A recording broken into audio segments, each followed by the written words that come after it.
Time and tide wait for none. But brace yourselves, time is picking up pace.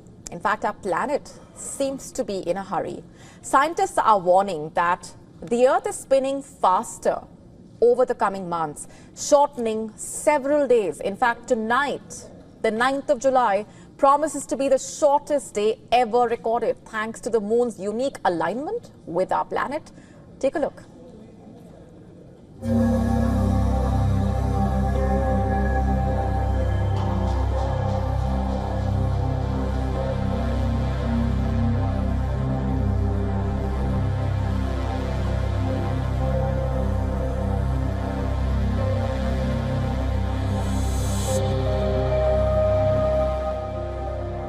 For eons, Earth's rotation has been gradually, almost imperceptibly decelerating, largely due to the moon's gravitational drag.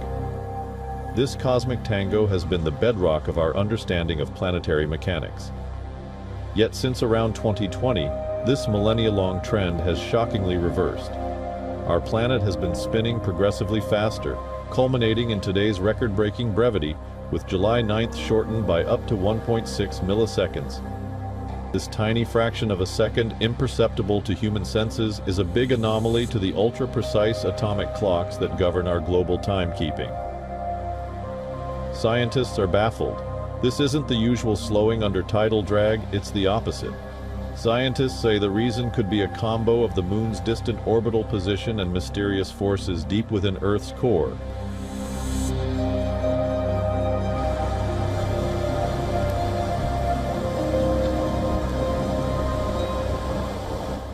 Possibly amplified by shifting water and melting ice mass.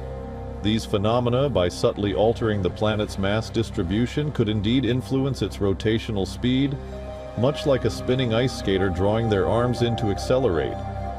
While some events have been known to change Earth's rotation. The 9.0 Japan earthquake in 2011 shortened the day by 1.8 microseconds, but experts say that no one knows what's causing the current trend. As the Earth races ahead, humanity is left to ponder the profound cosmic forces at play, fundamentally challenging our understanding of our own planet's rhythmic dance in the cosmos.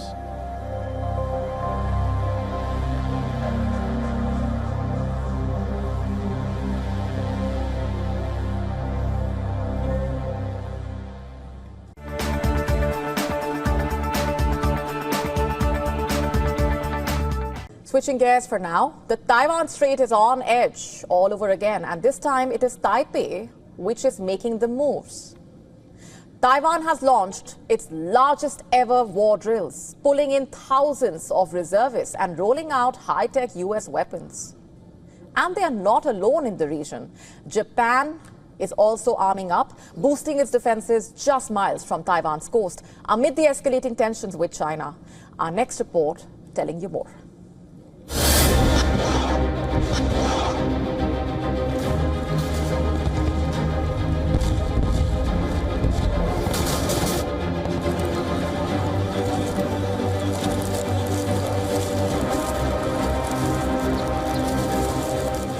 Taiwan kicked off its largest military drills aimed at defending against a possible Chinese invasion.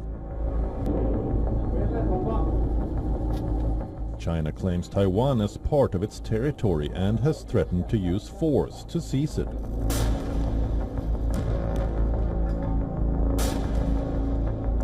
Taiwan's annual Hankuang exercises will run from July 9 to 18.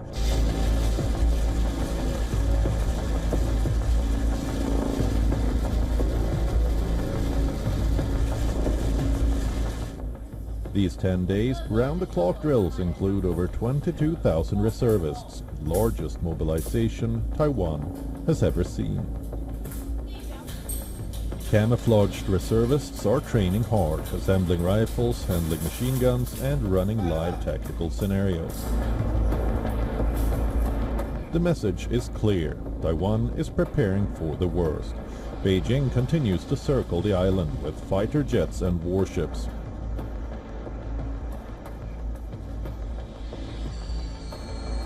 Just before these drills began, Taiwan spotted 31 Chinese aircraft and 7 warships nearby, and Taipei isn't taking chances.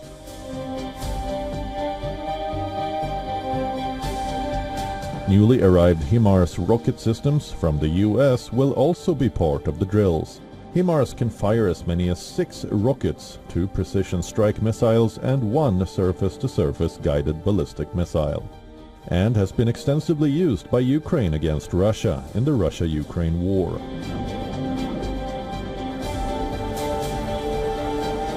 HIMARS, along with the American-made M1A2 Abrams tanks, will be tested under simulated battlefield conditions. The opening phase of the drills focuses on countering Chinese harassment tactics near Taiwan's offshore islands.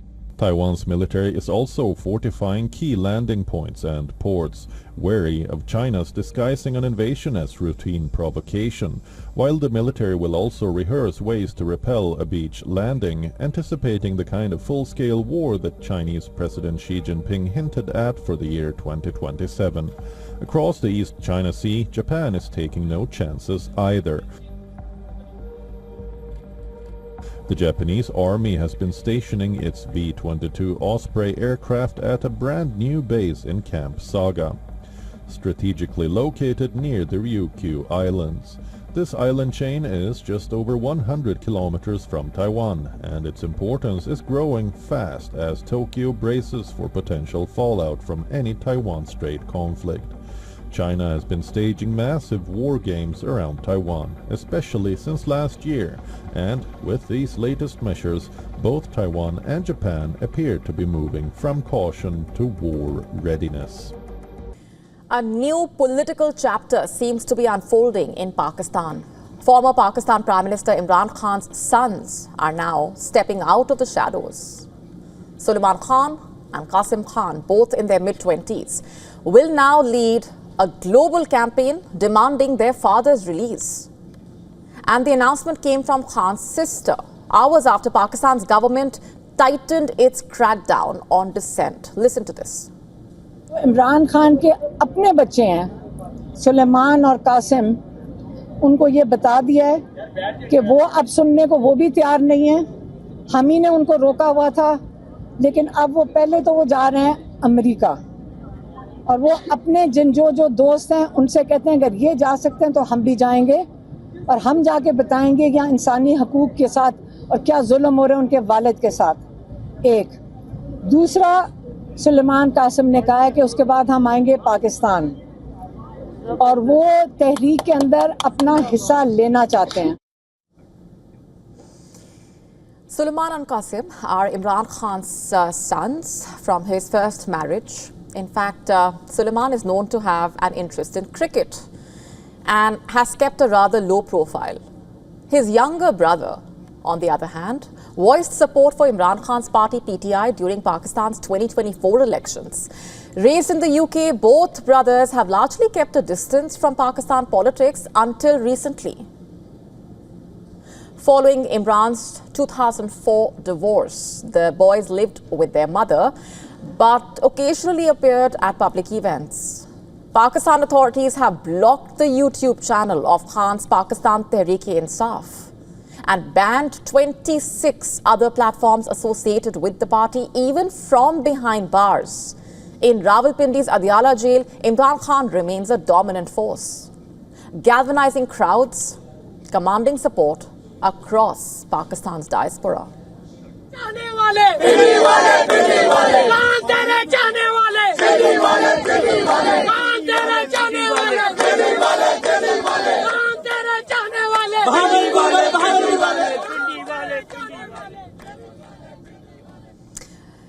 And just for context here, August 5 is the date when Imran Khan will complete 2 years in prison.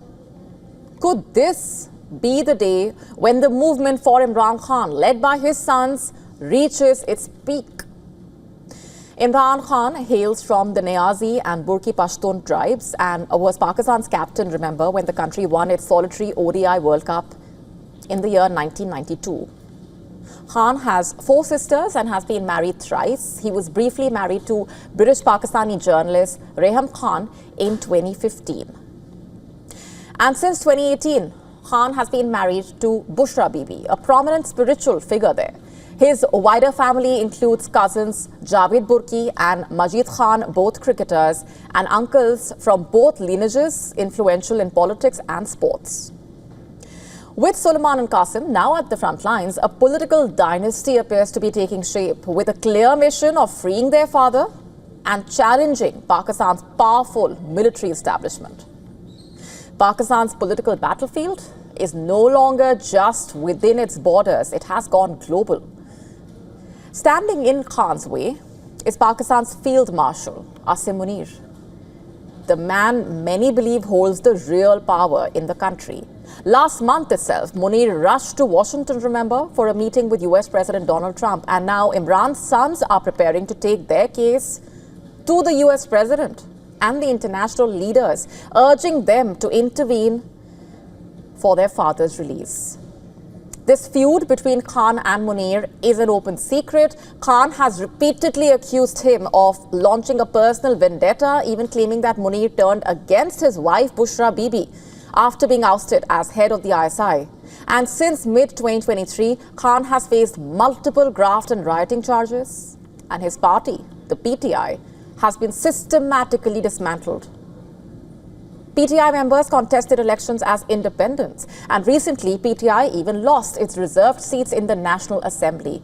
But Khan's incarceration has not diminished his influence. The state machinery may be under Munir's command, but the public pulse, both on the ground and online, appearing to be beating for Imran Khan.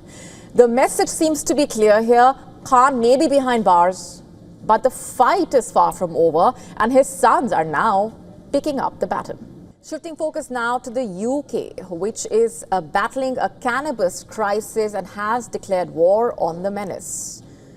Nearly 2 weeks ago, 14 police and crime commissioners in the UK called for cannabis, currently a Class B drug, to be upgraded to Class A, saying that it does more harm to the society than hard drugs like heroin.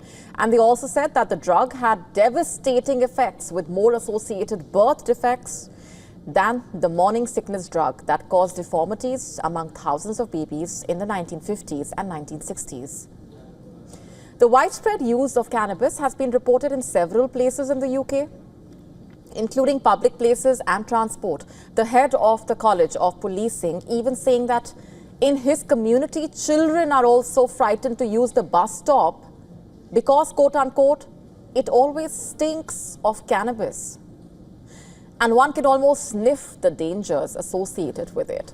Cops also suspecting that cannabis and crime often go hand in hand, with drug use pointing towards increased aggression and violent deaths ranging from road accidents to murder. In the UK, the recreational use of cannabis is deemed illegal. The police can issue a warning or charge an on-the-spot fine if one is found with cannabis. The penalty for possession, however, may vary depending on how frequently it happens. And not just the UK, Portugal also has its policy of drug use under review after a 30-fold increase in cannabis-related psychosis, reportedly. In the US, while some parts have legalized recreational or medical cannabis, it remains federally illegal. In Thailand, the use of cannabis was legal until recently when the Thai government moved to restrict access to the drug. The list goes on. Even as there are arguments and counter-arguments, safety issues surrounding it, what's really the way forward? As per the cops, advising users of ways of harm reduction is only scratching the surface of what is a rather larger and complex issue. More vigilance, proactive measures, and increased awareness are required to nip the problem in the bud.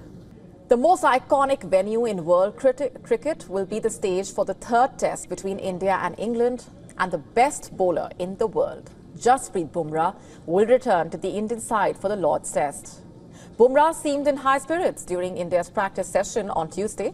Indian captain Shubman Gill confirmed after the victory that Bumrah will make his return at Lord's. Bumrah played in the defeat at Headingley last month, remember, and this will be his second test of the series. Remember, he is only going to be playing 3 matches during the tour as part of his workload management due to frequent back issues. Bumrah bowled almost for an hour during practice at Lord's, which was an optional session. Prasidh Krishna could make way for Bumrah in the playing 11. The Indian squad is still riding high after a hugely impressive win in Birmingham. The manner of the victory particularly stood out. In the absence of Bumrah, Akashdeep and Mohammad Siraj both stepped up and how, and they are expected to retain their place in the 11. India's first win under the new captain saw the skipper himself put in a phenomenal display with a double century followed by another 100. Say more mental and definitely a little technical adjustment he has made, but I think it's more mental. The determination I have seen, the way he batted, obviously everyone, you guys must have seen as well. So first game, second inning, he played a shot early, which probably thought it was too early to play that, and he spoke about that. And next test, he didn't play a single ball when he wasn't in for enough time. So it's a lot more mental, yes. Gill's 430 runs in the test, being the second highest in a test in history. He already has 3 centuries in the series, and his average over the last 2 tests is almost a staggering 150. The good news for India is that he is not the only man in form. Rishabh Pant, KL Rahul, Yashasvi Jaiswal have all scored centuries in the series and average above 50. India have scored 1,849 runs in the first 2 tests against England.